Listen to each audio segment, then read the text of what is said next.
Explore Icamiguin in 2 days. Top 10 places to visit at mere 237.95 square kilometers.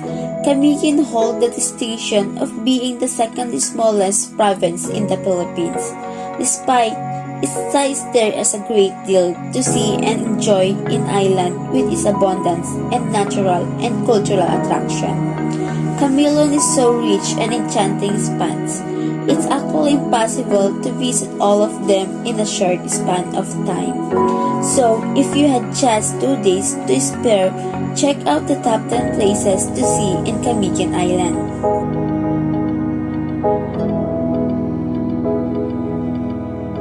Number 1. Sanquin Cemetery. Declared a National Cultural Treasure by the National Museum of the Philippines. The site features a large cross protruding from the sea and marking the spot or Spanish colonial era cemetery lies. Underwater, the cemetery sacked during the 1871 eruption have not spoken a quick late afternoon.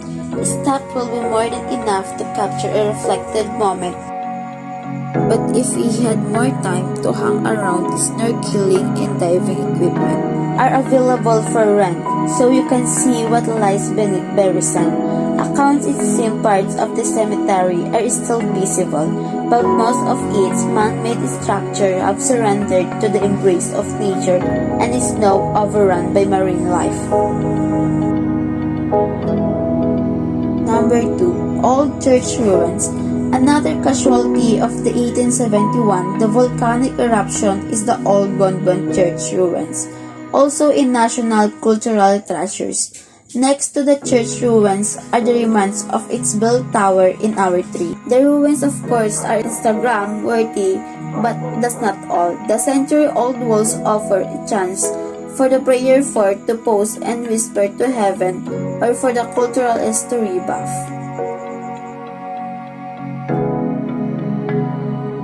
Number 3. White Island. White Island is essentially a sandbar best visited early in the morning or at 4 p.m. in the afternoon, as there is no natural man-made shed ward off the hot rays of the sun other than a cool wait in the water. Visitors can also snap an impeccable sunset or catch a perfect glimpse of chameleons volcanoes.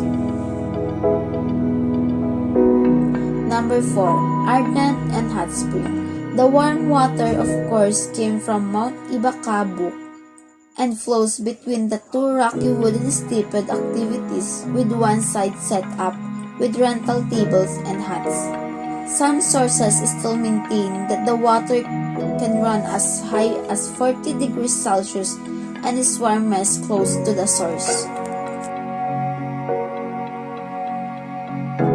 Number 5. Walkway to the Old Volcano. Aiding nature lovers' ultimate Camiguin travel goal must be to hike up one with 7 volcanic domes. Perhaps the most popular Mount Hibok-Hibok, which together with Mountain Timpoong, a natural monument and Asian heritage park. For a quick, less physically daunting hike, aim for a trip halfway up Mount Volcan. Via the walkway to the old volcano, part of the way is paved but reverts to a narrow dirt path, the entire stretch of which is dotted by painted sculpture denoting the Catholic Station of the Cross. Number 6. Tuwasan Falls. This piece of pristine nature looks like it was intentionally hewn out from the very center of the mountain, by the creator's step cliffs dotted with greenery on two sides frame. The rapid gush of fresh water is streaming into a pool everywhere, and dominant sensation is a coolness and relaxation. Its seemingly untouched appearance may be owing to the paved roads being a recent development in the past, getting to Tucson meant hiking on new paved trails. Number 7. Santo Niño Cold Spring. If you aren't fond of hot spring, take a dip in a cold one instant in yet another natural attraction surrounded by lush nature. Santo Niño. However, more markedly bears two signs of artificial development with it commented pull step, wooden hands, and metal railings, a word of warning.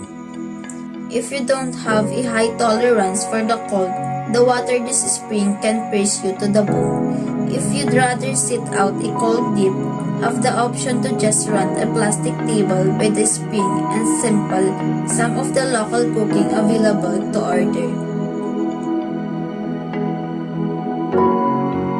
Number 8. Antigua Island.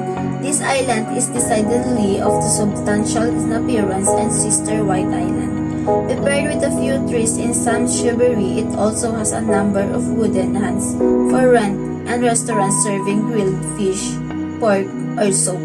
Mantique is a protected spot and all employees and visitors must depart before nightfall. This makes an early visit with a full bottle of sunscreens a good idea, especially if you're interested in communing with the underwater local residents of the island's marine sanctuary.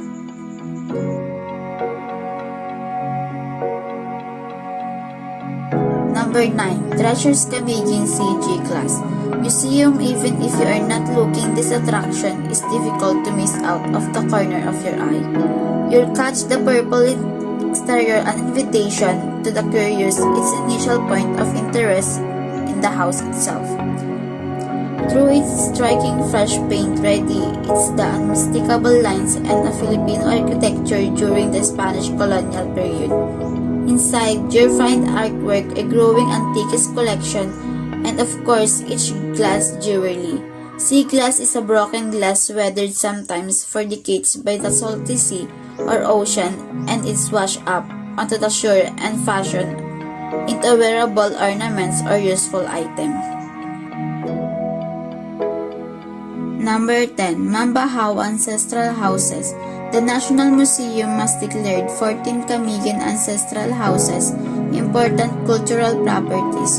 But even if you are not able to drop by some of the 14 there, is there a lot to feast your eyes upon right by the roadside doting the circumferential road or other ancestral houses.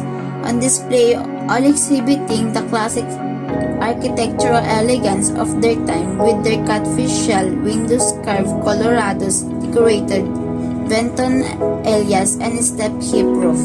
There is no doubt about it.